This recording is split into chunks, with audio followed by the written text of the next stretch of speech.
So it's important to make some new habits.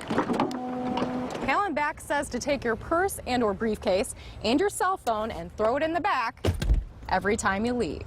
That way, when you do have a child in the back seat, when you go to grab your stuff, you'll be reminded the child is there. Bill, there's no convenient time to be without power, but with a widespread loss of electricity to many of these homes on a holiday weekend, it makes a bad situation even worse. Every weekend on 13 ABC, we bring you the to-do list in partnership with the Toledo City Paper. Happening today, you can... We're here at the Columbus Firefighters Union, Local 67. We still have about an hour before we can get inside, but that's where the Democratic challengers for the governor's office are inside watching and waiting. They think whoever did this knew right where the jar was. That old style pickle jar full of $2 bills and golden dollar coins is gone. All that remains is this small jar of half dollars.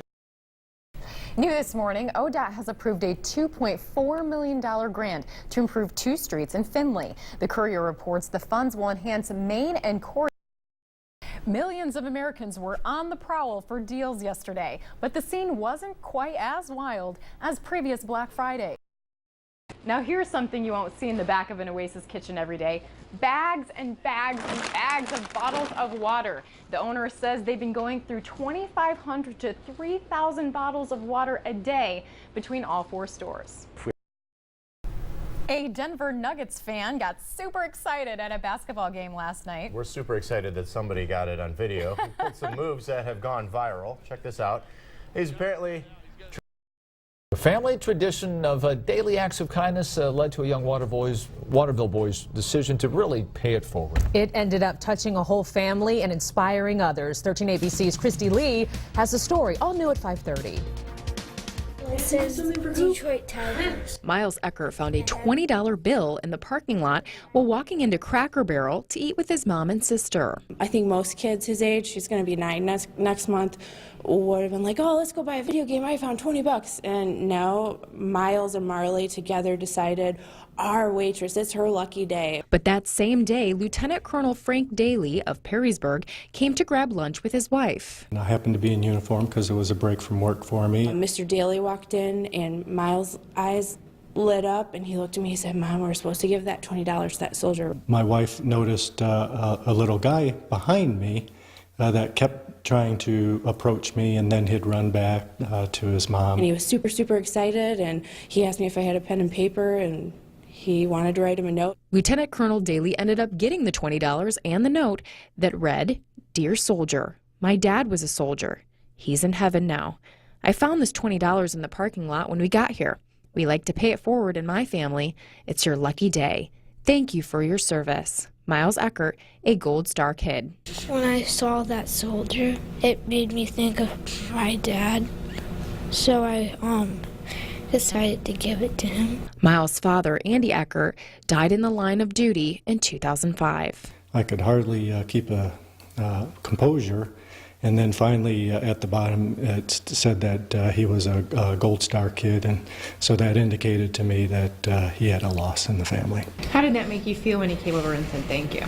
Really happy. I'm going to keep that note for my lifetime. So $20 found on the pavement by a young boy and given away is inspiring that family to pay it forward as well. For a little guy to give up quite the treasure to him was inspirational to us. And my wife and I talked about it, and immediately we were on the same page that we were going to pay that forward into the community, and hopefully that $20 grows even more. In Maumee, Kristi Leigh, 13 ABC Action News. Well, Lieutenant Colonel Daly's daughter posted a picture of the note on Facebook, and it got the families connected within hours.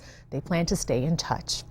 Crime spree leads to a 9-hour standoff involving several agencies and about 70 police officers. Happening in Huron County over the weekend. And late this afternoon, authorities released new details. 13 ABC's Kristi Leigh, just back from Huron County, explaining how one piece of equipment may have saved lives. Kristi? Several counties and agencies worked together to get an armed robbery suspect safely out of an unoccupied home he had barricaded himself in. In their efforts, Ashland County sent in a robot. Deputies say it helped keep officers safe and get the suspect to a hospital on time to save his life. We were able to determine that once they launched the tear gas, he shot himself and he was injured, which gave us immediate information, which more than likely saved his life. Huron County Sheriff Dane Howard says this man, 39-year-old Eric Patrick of Shelby, is now in stable condition, but he's facing multiple felonies after the weekend he put law enforcement through. The Richland County Sheriff says Patrick was on a crime spree between Friday and Saturday, culminating in an aggravated robbery at a market in Shelby. Patrols found him in Mansfield, which led to a high-speed chase into Huron County. Went over the stop sticks, which blew out the 2 tires on the left side of the vehicle. He continued several more miles in the area of Olena. Tire tracks are still visible from the end of the chase. At this point, several agencies and more than 60 officers were assisting. He was armed at that time and was making some very harsh comments, specifically that he was going to shoot the deputies. Sheriff Howard gets choked up talking about the subsequent 9-hour standoff at this unoccupied home on State Route 250. How does it make me feel? Well, obviously, as the sheriff, I'm responsible for him. It's a tough call, but you have to make the stand for the victims in our community. You can see the windows are now covered up. They were likely busted out when authorities administered the tear gas. No law enforcement were injured in this event, and I think that robot and the ASORT team from Mansfield both played a vital role in that accomplishment. Upon seeing Patrick had shot himself in the chest, officers made an emergency entry and he was transported to a Toledo hospital. And I've been there when cops have lost their lives, and it can happen, and my goal was that didn't happen that night, and we succeeded in that. Richland County Sheriff Steve Sheldon says drugs played a role in this crime. He says cocaine and heroin use in the county is very high and is drastically increasing the number of thefts, burglaries, and robberies in the area. Reporting live, Kristi Leigh, 13 ABC Action News. All right, Kristi. She is a single mom struggling with multiple sclerosis, and now the Sylvania woman is getting kicked out of the home she's lived in for 20 years. 13 ABC's Kristi Leigh joins us live with the emotional details, and it's a story you'll only see right here on 13 ABC. Kristi? Well, she's getting by with a little help from her friends. Beth Weeks has been a member of St. Matthew's Episcopal Church for about 7 years. She says she's hit rock bottom and doesn't know what she would do without her church family. It's been wonderful. It's been just so awesome to have all of them surrounding me to help me through this difficult time. Beth Weeks was a massage therapist, but because of this stupid hand I like to cut off, I can't do a massage with one hand. She hasn't been able to work since her symptoms of MS started to appear just 2 years ago. Hers has been so aggressive, so fast. She just came down with it in the end of 2012, and already she's at a place where she can hardly walk. Reverend Joe Keblish Jr., Weeks' pastor, says she's always been a strong, self-sufficient woman. He didn't know how bad things had gotten for her until just recently. Weeks says she hasn't been able to work but has been denied disability twice already. Yes, they said I am capable of working. And just about a year ago, her 17-year-old son Tyler started exhibiting speech and mobility issues.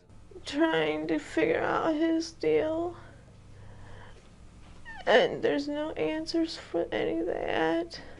Weeks took Tyler to the Cleveland Clinic for MS testing, and she came home to this, an eviction notice on her door.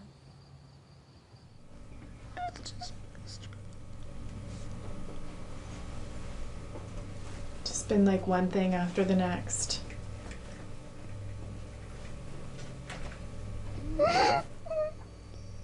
Weeks' church family took action right away. Dozens came to help her get her things out of her home of 20 years and into storage. The pastor's son and wife are even keeping Weeks and her 2 sons in their home while helping her find a place to stay. All of them told us the same thing. You must be homeless first before we help you. So we have to put a woman with MS and 2 children on the streets before we can get help from anyone. Reverend Keblish says it's been gratifying to see so many in his parish helping out. It just makes my heart feel good. It breaks my heart to see what's happening to her. I feel helpless sometimes. It's overwhelming. The next step for Beth Weeks will be to go before a judge and see if she can get the disability she says she needs. In the meantime, she's looking for a place her and her 2 boys can call home. Her church is helping, but Reverend Joe Keblish Jr. says if anyone else wants to help, they can contact St. Matthew's Episcopal Church in Sylvania. For more information on that, go to our website. Reporting live tonight, Kristi Leigh, 13 ABC Action News. Tough story. Kristi, thank you. But we start tonight with the killer still on the loose. Good evening. Thanks for joining us. Toledo police are searching for the shooter in the death of Isaac King. 13 ABC's Kristi Leigh live with details on that investigation tonight. Kristi? King was killed just outside his own home last night. Toledo police were called to the 400 block of Danbury after a call of shots fired. The suspect will be charged with murder. Other than that, the family says they have no idea who would do this. So they're raising awareness and trying to keep King's memory alive. No justice, no peace. Thank you.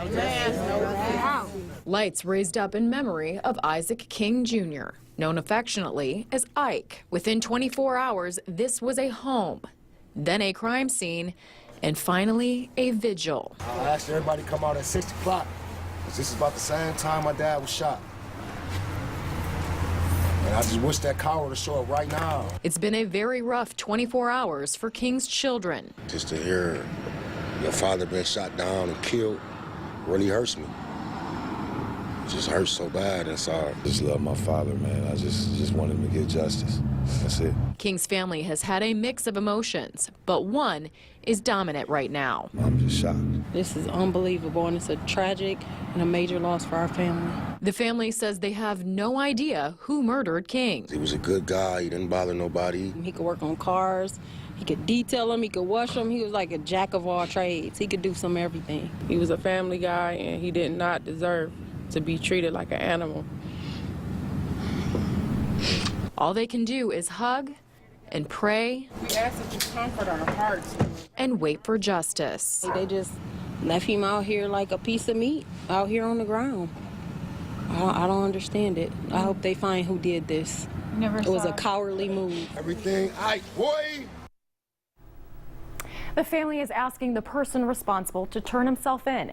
If you know anything, please call Crime Stopper, 419-255-1111. Reporting live tonight, Kristi Leigh, 13 ABC Action News.